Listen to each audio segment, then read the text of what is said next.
بسم اللہ الرحمن الرحیم۔ معزز بزرگوں، دوستوں، ساتھیوں، السلام علیکم ورحمۃ اللہ تعالی وبرکاتہ۔ راہ حقیقت چینل میں خوش آمدید۔ آج کا ہمارا موضوع اور عنوان ہے کشف المحجوب پر اعتراض کا جواب۔ معزز ناظرین و سامعین کرام، ایک انجینئر مرزا نامی شخص کی ویڈیو نظر سے گزری جس کا عنوان تھا کشف المحجوب میں نبی صلی اللہ تعالیٰ علیہ وسلم شان میں گستاخی۔ اس ویڈیو کو دیکھ کر نہایت حیرانگی ہوئی کہ اپنے شعبہ میں نااہل، بے روزگار، فارغ لوگ کیسے یوٹیوب چینلز بنا کر کمائی کرتے اور خود نمائی کرتے نظر آتے ہیں۔ یہ لوگ ایسے چینلوں پر شرعی احکام کی دھجیاں اڑاتے ہیں اور اکابرین امت کی شان میں اپنی جہالت کے اندھیرے میں بڑی بے باکی اور جرت سے گستاخیاں کرتے ہیں اور جھوٹ فراڈ سے لوگوں کو دھوکہ دیتے ہیں۔ یاد رکھیں، 1000 سال میں بہت سے نامور متقدمین، اکابرین، علماء، فقہا، مفسرین، مفکرین، محدثین، مناظرین، مجتہدین، ناقدین، واعظین، اہل نظر، مصنفین، صاحب تصوف و کشف و کرامات، حقیقی بزرگان دین تشریف لائے اور سب حضرات حضرت داتا گنج بخش سید علی بن عثمان ہجویری رحمۃ اللہ تعالی علیہ کی تصنیف کشف المحجوب سے استفادہ کرتے رہے اور کشف المحجوب جیسی بلند پایہ کتاب سے اسلامی، دینی، علمی، فکری، اصلاحی اسباق کا مطالعہ کر کے ان اسباق پر عامل رہے اور ان اسباق کو اپنی تصوف و طریقت کی کتب میں شائع کرتے رہے۔ آج تک ان صاحب مراتب نامور ہستیوں میں سے کسی نے بھی کشف المحجوب میں کسی قسم کا کوئی نقص و عیب نہ نکالا۔ اعلیٰ حضرت علیہ رحمہ فرماتے ہیں، بہت سے حقائق تصوف کو آج کل کے مولوی اور پیر بھی نہیں سمجھ سکتے، چہ جائے کہ عوام۔ لہذا انجینئر صاحب اپنی انجینئری کا کارنامہ اپنے شعبہ میں دکھائیں اور محبوبان خدا کی گستاخیاں کر کے اپنا بیڑا غرق نہ کریں اور خدارہ کروڑوں لوگوں کے دلوں کو نہ دکھائیں۔ حضرت داتا علی بن عثمان ہجویری علیہ رحمہ امام الاولیاء ہیں اور 1000 سال سے بڑے بڑے علماء و مشائخ، فقہا، محدثین، ائمہ، مفسرین کے سردار ہیں۔ آج تک اہل علم انہیں اپنا راہبر و رہنما مانتے آئے ہیں۔ آپ جیسی جاہلانہ معاندانہ جرت کسی کو نہ ہوئی۔ یہ بدبختی آپ ہی کے حصے میں آئی ہے اور ہر شخص جانتا ہے کہ یہ بدبخت اولیاء اللہ سے بغض رکھنے والا مرزا انجینئر نامی شخص نہ یہ عالم، نہ ہی قاری، تصوف و طریقت سے انکاری، نہ ہی مفسر، نہ یہ محدث، تصوف جھوٹ فریب کی اسے بیماری، اپنے شعبہ میں چل نہ سکا جو علمی کتابی کہہ کر خود کو دین میں کرتا ہے مکاری۔ اس شخص کا نعرہ ہے نام بابی۔ اس شخص کا کیا نعرہ ہے؟ نام بابی، یعنی یہ اولیاء اللہ کے مرتبہ و مقام کو ماننے سے انکاری ہے، حالانکہ اولیاء اللہ کی شان، مقام، نام قرآن کریم سے ثابت ہے۔ اللہ تعالیٰ ارشاد فرماتا ہے، الا ان اولیاء اللہ لا خوف علیہم ولا هم یحزنون۔ آگاہ ہو جاؤ، یقیناً اولیاء اللہ نہ انہیں کوئی ڈر ہوگا اور نہ وہ غمگین ہوں گے۔ حدیث مبارکہ ہے، آقا اکرم رسول محترم صلی اللہ تعالیٰ علیہ وسلم نے ارشاد فرمایا، اللہ تعالیٰ ارشاد فرماتا ہے، من عاد لی ولیا فقد آذنتہ بالحرب۔ یہ بخاری شریف کی حدیث پاک ہے، جو میرے کسی ولی سے دشمنی رکھے میں اس سے جنگ کا اعلان کرتا ہوں۔ مرزا انجینئر نے کہا، کشف المحجوب پر میں کم از کم 5 گھنٹے کا لیکچر دے سکتا ہوں، جو نبی صلی اللہ تعالیٰ علیہ وسلم کی گستاخیاں اس کتاب میں موجود ہیں۔ جواباً عرض ہے کہ مرزا جی 5 گھنٹے لیکچر دینا تو بہت دور کی بات ہے، آپ کشف المحجوب کا ایک صفحہ بھی نہیں دیکھ کر پڑھ سکتے۔ اگر پڑھ سکتے ہو تو پڑھ کر دکھاؤ۔ کشف المحجوب کا صفحہ ہم دکھا رہے ہیں، دکھاؤ پڑھ کر۔ تم ہرگز نہیں پڑھ سکو گے، اور جب پڑھ نہیں سکتے تو سمجھ بھی نہیں سکتے۔ اور اولیاء اللہ کا گستاخ ذوم جہالت میں اور اولیاء اللہ سے بغض و عداوت کی نحوست میں اندھا جھوٹا شخص خود ہی گستاخ ہے، کیونکہ کشف المحجوب میں وہ بات ہے ہی نہیں جو یہ شخص بنا رہا ہے۔ بانداز تحقیر مرزا انجینئر نے کہتے ہیں جس کا کوئی مرشد نہیں وہ کشف المحجوب پڑھ لے۔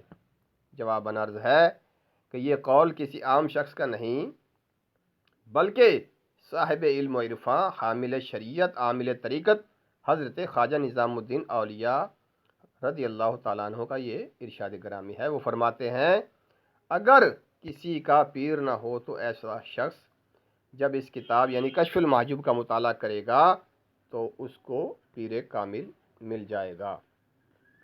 پھر مرزا انجینئر نے کہا میں چوتھے محلے سیوطی کا نام کیوں لوں، میں ڈائریکٹ حدیث کیوں نہ لوں؟ اس کے بہت سے جوابات دیے جا سکتے ہیں، لیکن عام عوام کو سمجھانے کے لیے مختصراً جواب عرض ہے کہ ڈائریکٹ کسی حدیث کی کتاب سے لی جانے والی حدیث کے مقابلہ میں اس حدیث کے درجہ اور مرتبہ کی اس وقت تصدیق ہو جاتی ہے جب کسی مستند مفسر یا محدث نے اس حدیث کو نقل فرمایا ہو، یعنی اصول حدیث کے مختلف درجوں میں سے فلاں حدیث صحیح ہے کیونکہ فلاں مفسر و محدث نے بھی اسے نقل کیا ہے۔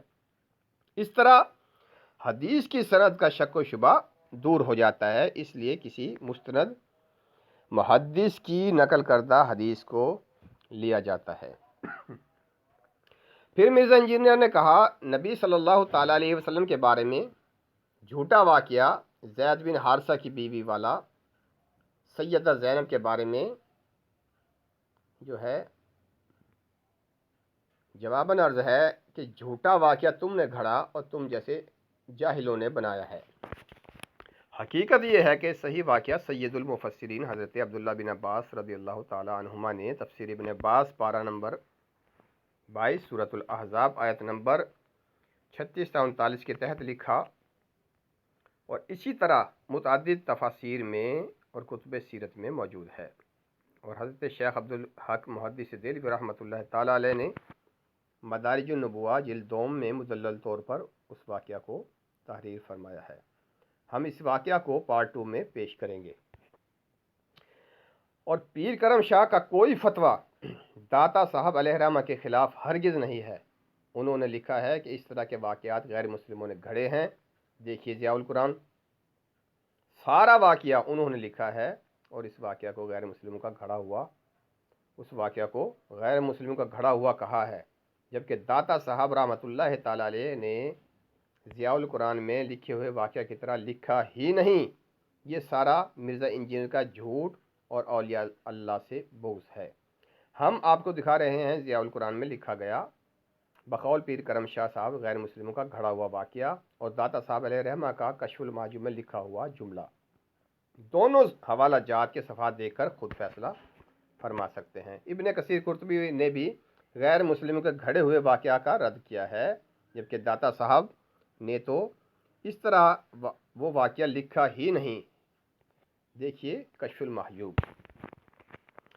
نہایت بدتمیزانہ انداز میں مرزا جہلمی انجینئر نے الزام لگایا کہ اپنے بزرگ بابے بایزید کا دفاع کیا ہے، اور کہا وہ اگر شکر کے قائل تھے تو ہمارے نبی صلی اللہ تعالیٰ علیہ وسلم کی بھی تو نگاہ ایک دفعہ سیدہ زینب پر پڑ گئی، تو وہ زینب جو ہے اس کے دل کی نفرت ان کے خاوند زید بن حارثہ کے دل میں ہو گئی، نعوذ باللہ، کیونکہ نبی کو وہ پسند آ گئی تو اللہ نے اس کے خاوند کے دل میں اس کی نفرت ڈال دی۔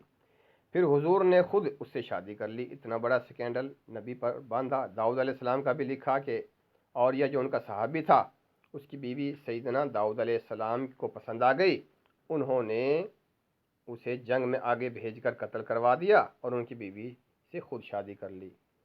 یہ واقعہ مرزا جہلمی نے اپنی ویڈیو میں سنایا ہے، جبکہ یہ واقعہ کشف المحجوب میں جس طرح مرزا انجینئر نے سنایا ہے لکھا ہی نہیں ہے۔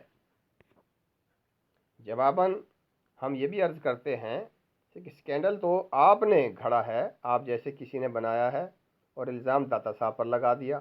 شرم نبی، خوف خدا، یہ بھی نہیں وہ بھی نہیں۔ جس طرح تم نے یہ کچھ الزام تراشی کی ہے، اسی طرح کا واقعہ اور اس طرح جملے کشف المحجوب میں دکھاؤ۔ ایسا واقعہ کشف المحجوب میں ہے ہی نہیں۔ دیکھیے کشف المحجوب کے صفحات، کیا ایسے الفاظ اس میں موجود ہیں؟ خود ملاحظہ فرمائیں۔ اور مرزا انجینئر کا اولیاء اللہ سے بغض دیکھیں اور اس شخص کا جھوٹ اور فریب دیکھیں کہ کس عیاری اور مکاری سے سارا جھوٹا واقعہ بنا کر داتا صاحب کا نام لے کر ان کی کتاب کا نام لے کر داتا صاحب رحمۃ اللہ تعالیٰ علیہ کے ذمہ ڈال رہا ہے۔ ایسا کوئی واقعہ کشف المحجوب میں ہرگز نہیں ہے، اور ہر شخص جانتا ہے کہ داتا صاحب علیہ رحمہ اولیاء اللہ کے امام ہیں اور کروڑوں لوگوں کے رہبر و رہنما ہیں، اور کروڑوں لوگ ان سے عشق و محبت کرتے ہیں۔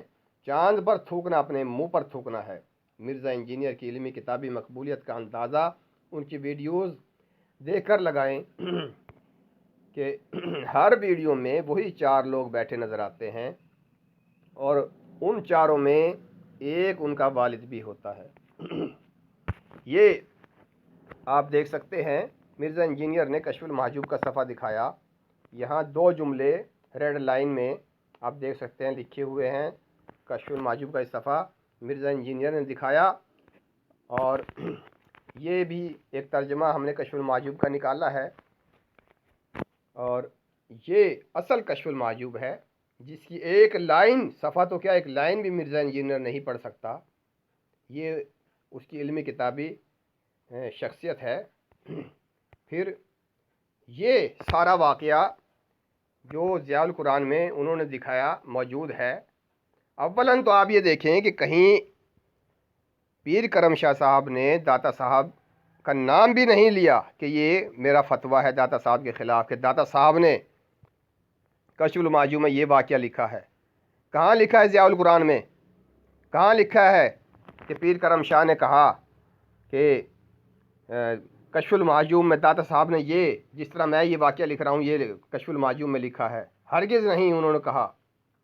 اور یہ جو سارا واقعہ انہوں نے لکھا ہے، اس واقعہ کو غیر مسلموں کا گھڑا ہوا کہا ہے، اور یہ واقعہ کشف المحجوب میں موجود ہی نہیں۔